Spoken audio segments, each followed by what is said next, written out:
Johannes Kepler descobriu que sua trajetória só podia ser explicada se o planeta se movimentasse ao longo de uma elipse. Essa foi a primeira das 3 leis de Kepler.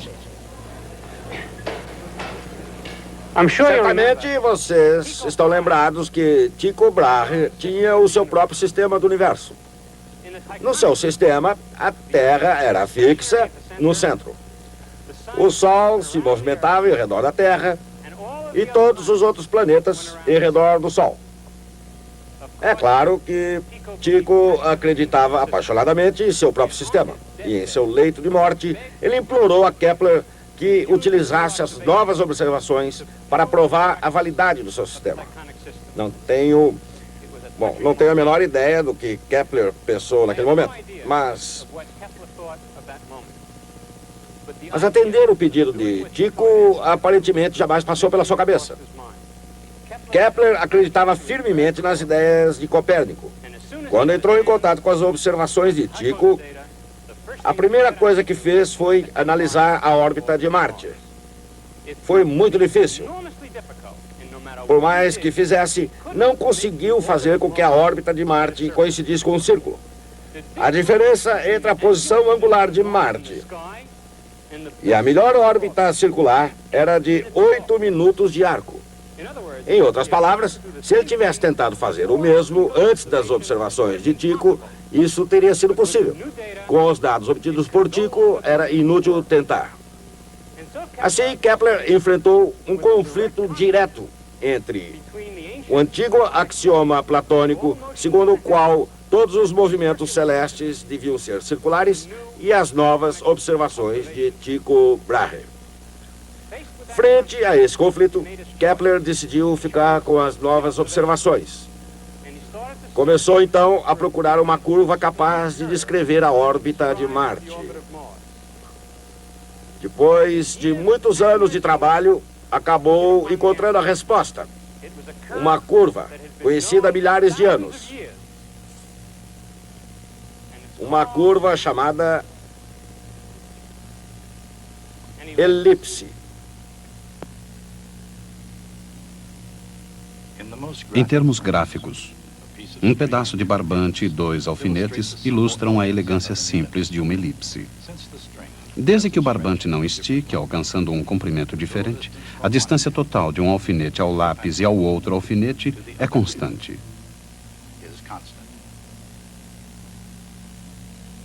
Um único foco é chamado focus. 2 focos, o foci. O comprimento do semi-eixo maior é A. O comprimento do semi-eixo menor é B. A região limitada pela elipse tem uma área igual a π a B. A distância do centro a cada foco é uma fração de A, EA. O símbolo E representa o grau de excentricidade. Da mesma forma como a palavra é usada no contexto social, excentricidade significa um pouco fora do centro. E quando E se reduz a zero, quando não há excentricidade, o resultado é uma figura perfeitamente redonda, uma elipse chamada circunferência. Mas quando E aumenta, a elipse torna-se cada vez mais excêntrica e cada vez mais achatada. Focus é uma palavra latina, que significa fogueira. Foi usada pela primeira vez na descrição da elipse por um homem que se tornou conhecido como matemático errante, Johannes Kepler. No Sol, ele via a maior fogueira do universo. Em sua vida emocional, no entanto, particularmente em sua infância, ele teve muito pouco calor humano. Seu pai, um aventureiro de baixa categoria, abandonou a família muito cedo. Sua mãe seria mais tarde julgada por feitiçaria. Não sabemos se o velho Kepler fugiu porque descobriu que a mulher era uma bruxa. Na ausência do pai, a vida de Johannes foi constantemente marcada pela pobreza, apesar dos supostos poderes de sua mãe e também pela doença. Seus antecedentes desafiam muitas noções modernas sobre hereditariedade e meio ambiente. Embora demonstrasse habilidade e curiosidade de um gênio da matemática, Johannes Kepler não parecia um forte candidato a resolver alguns dos problemas fundamentais do universo. No início da sua carreira, Kepler foi professor em Graz, à margem do rio Mur, no sudeste da Áustria. Como muitos outros antes e depois dele, Kepler descobriu mais frustrações do que recompensas no magistério. Utilizou modelos geométricos dos movimentos planetários, mas logo percebeu que os dados astronômicos de que dispunha não eram suficientemente confiáveis. No alvorecer do novo século, no dia 1º de janeiro de 1600, Kepler partiu em busca dos dados astronômicos mais precisos já obtidos e daquele que os possuía, Tycho Brahe. Nascido na aristocracia, Tycho surpreendeu a nobreza dinamarquesa ao decidir fazer alguma coisa útil. A astronomia tornou-se a razão de sua existência. Durante os últimos 38 anos de sua vida, produziu mapas celestes de extraordinária precisão. Ninguém no mundo reconheceu mais o valor potencial das observações de Tycho do que Johannes Kepler. Para ele, esses dados eram a chave que abriria a porta do universo, revelando o que ele chamava os segredos dos céus. Mas, para a decepção de Kepler, Tycho sabia como manter um segredo. Assim, Kepler batalhou sem os preciosos dados de Tycho durante quase 2 anos. Então, no dia 24 de outubro de 1601, o destino entrou em ação. As últimas palavras de Tycho foram: "Não permitam que a minha vida tenha sido em vão." A família manteve os dados em segredo, mas Kepler conseguiu realizar o último desejo de Tycho. Mais preocupado com a ciência do que com a ética, Kepler roubou o material. O pequeno matemático, bem comportado, estava finalmente pronto para, em suas próprias palavras, travar minha guerra contra Marte. Marte, o planeta vermelho. Marte, um antigo deus romano da agricultura e da guerra. Marte, poderoso e misterioso através dos tempos. Dentro do antigo conceito de um universo em que a Terra ocupava o centro, os planetas moviam-se em epiciclos. Às vezes, como era o caso de Marte, os epiciclos eram muito irregulares. Para explicar esse comportamento estranho, Tycho concebeu o seu próprio universo, o sistema solar de Tycho Brahe. Assim como Ptolomeu, ele colocou a Terra no centro, com o Sol girando em seu redor. Mas assim como Copérnico, Tycho colocou os outros planetas se movimentando em órbita do Sol. Embora o sistema de Tycho correspondesse às aparências de maneira mais simples que o de Ptolomeu, Kepler adotou os pontos de vista de Nicolau Copérnico. Além de ser um ponto de vista impopular, Galileu seria julgado em Roma por compartilhar dele, era um ponto de vista extremamente difícil de se justificar cientificamente. Consideremos o sistema solar de Copérnico e os problemas que ele representava para Kepler. Segundo o revolucionário ponto de vista de Copérnico, Kepler precisava fazer observações matemáticas a partir de um planeta que não estava em posição central e fixa, mas sim em movimento, juntamente com os outros planetas. Podemos imaginar a dificuldade de tentar calcular a órbita de Marte a partir de uma plataforma móvel.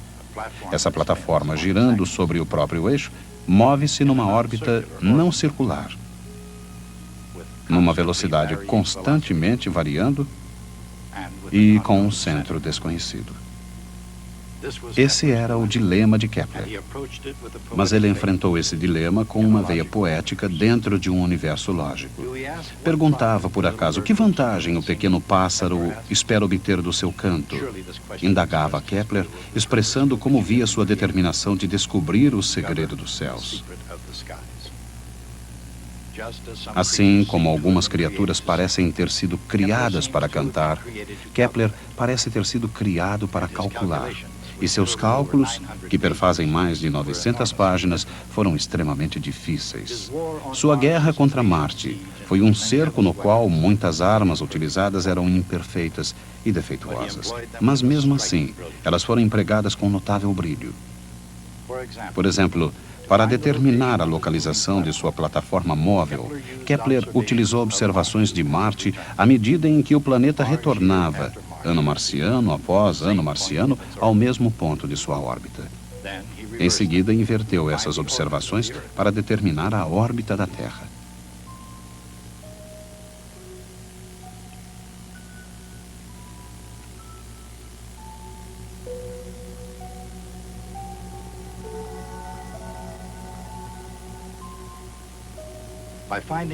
Ao encontrar uma circunferência, muito embora ela não estivesse exatamente centralizada no Sol, Kepler dera um passo na direção certa. Mais uma vez, ele atacou o problema de Marte.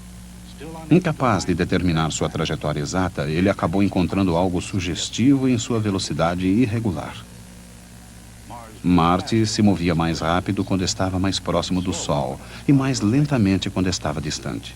Isso acabou se transformando na segunda lei de Kepler. Ele ainda não havia encontrado a sua primeira lei.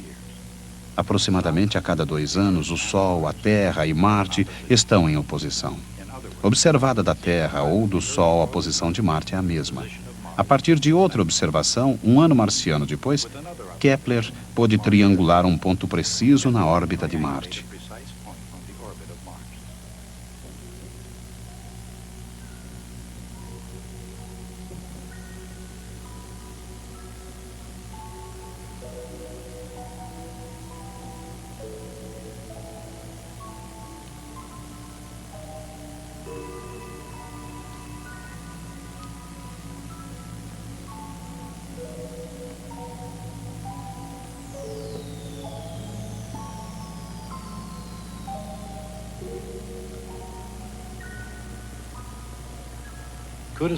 Poderia uma órbita circular, mesmo uma que estivesse descentrada do Sol, se encaixar em todos os pontos? Quase, mas não exatamente. Isto é, não de acordo com a precisão inigualável das observações de Tycho Brahe.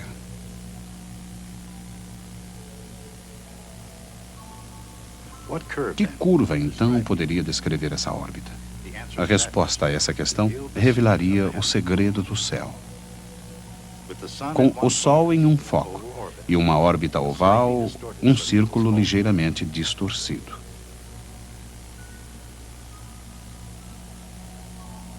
E esse tipo de órbita era uma elipse. A elipse, já conhecida dos antigos gregos e redescoberta nos céus por Johannes Kepler, pode ser observada à vontade aqui na Terra.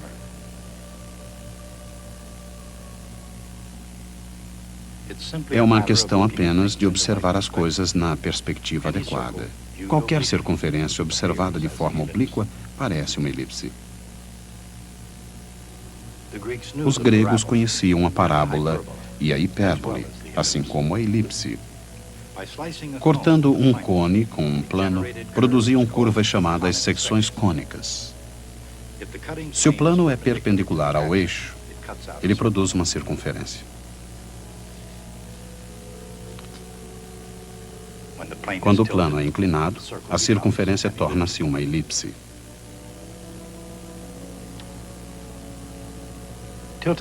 Inclinando-se o plano o suficiente para que fique paralelo a um lado do cone, obtém-se uma parábola. Inclinando-se o plano ainda mais, a secção cônica torna-se uma hipérbole.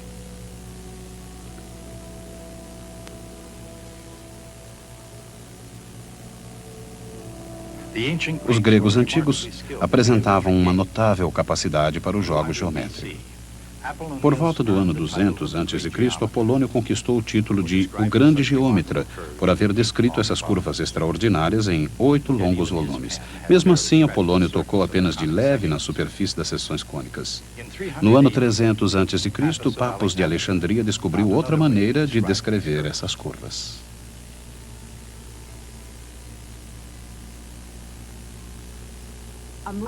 Um ponto móvel traça uma secção cônica quando a sua distância de um determinado ponto fixo, o foco, possui uma razão constante com sua distância a uma reta fixa, a diretriz. A razão das distâncias é a excentricidade E. No caso da elipse, essa razão é inferior a 1 e revela a distância que o foco se encontra do centro.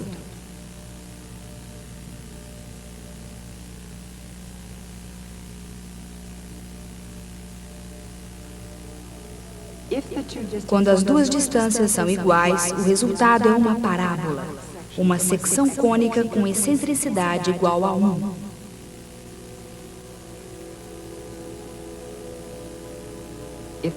Quando o ponto está mais próximo da diretriz, o resultado é uma hipérbole, com excentricidade superior a 1.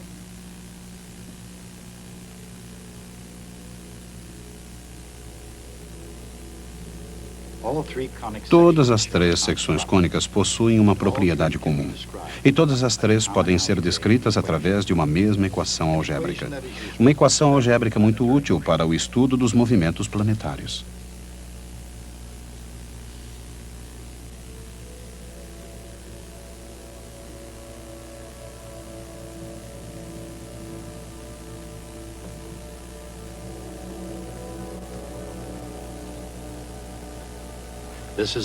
Esta é a fórmula básica para a descrição de todas as secções cônicas, a elipse, a parábola e a hipérbole.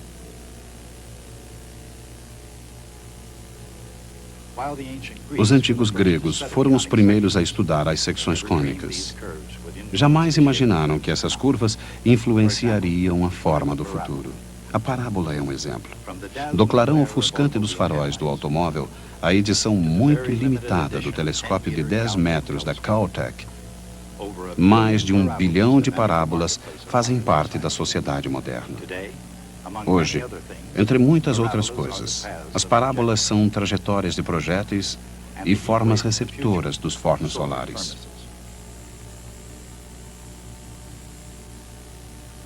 Claro que Johannes Kepler jamais imaginou que a hipérbole e a parábola podiam ser encontradas nos céus. De fato, a utilização da elipse por Kepler, no caso da órbita de Marte, só foi possível porque ela era a única órbita planetária excêntrica o suficiente, aproximadamente 0,09, para ser considerada não circular. Caso tivesse declarado sua guerra a qualquer outro planeta, Kepler provavelmente teria morrido acreditando que os círculos reinavam supremos em todo o universo. Quando pôde, Kepler escolheu bem suas batalhas. No caso dos dados de Tycho, ele foi vitorioso ao descobrir que a elipse, tão boa para representar a órbita medida, constituía o segredo matemático da criação de Deus.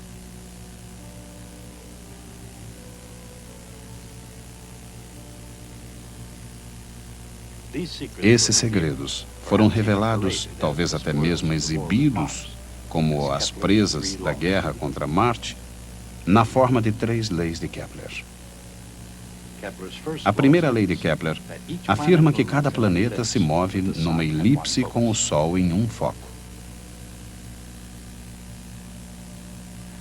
Durante sua guerra contra Marte, Kepler descobriu sua segunda lei. Uma linha ligando o Sol a um planeta varre áreas iguais em tempos iguais. A segunda lei de Kepler permitiu cálculos de precisão assombrosa de distância e velocidade.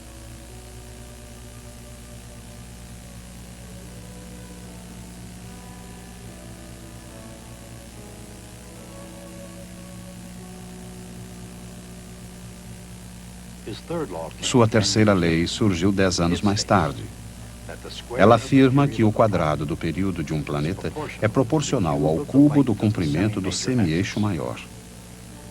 Essa lei revela uma conexão entre os movimentos dos diferentes planetas.